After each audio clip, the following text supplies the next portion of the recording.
يا ترى هيحصل ايه لو شغلنا الميكرويف؟ هل فعلا يا جماعه بيطلع اشعاع مضر وبيخلي الاكل يجيب لنا سرطان ولا لا؟ طبعا يا جماعه اكبر اشاعه واكبر كلام دلوقتي جاي على الميكرويف ان هو بيطلع اشعاع بيجيب السرطان، بس ناس كتير ما تعرفش ان الاشعاع اللي فعلا بيجيب سرطان هو الاشعاع النووي. فعشان كده هجرب اشغل جهاز الميكرويف اللي معايا ونشوف قرايه الجهازين اللي عندي.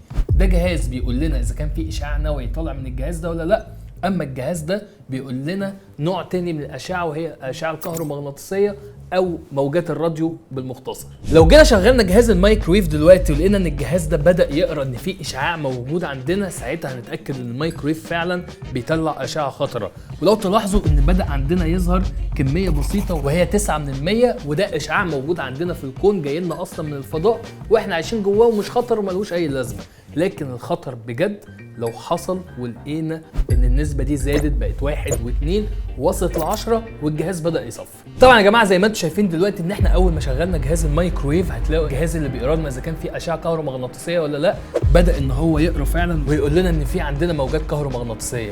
اما الجهاز اللي عندنا الارقام بتاعته عماله بتتغير والنتيجه بتاعته بتقول ان مفيش اي اشعاع نووي طالع من الميكرويف ولا حاجه. بس انا سامعك اللي بتقول انت جايب جهاز اي كلام وعداد جايجر اللي انت جايبه لنا ده كده كده ما بيقراش حاجه وشكلك طالع تعمل اعلان للميكرويف. يعني صاحب الميكرويف ده ابن خالتي اعينه كلمه. لكن لو جبت لك حاجه مشعه بجد واللي بيستخدموها في الحساسات وجيت قربتها من الجهاز ده، ساعتها هتعرف الفرق كويس، علشان بعد ثواني معدوده هتلاقيه بدأ يصفر. وده الفرق ما بين الاشعاع النووي اللي بجد والاشعاع اللي مش نووي. واللي عايزين اكشف لكم على ايه حوالينا يا جماعه وشوف بيطلع اشعاع نووي ولا لا.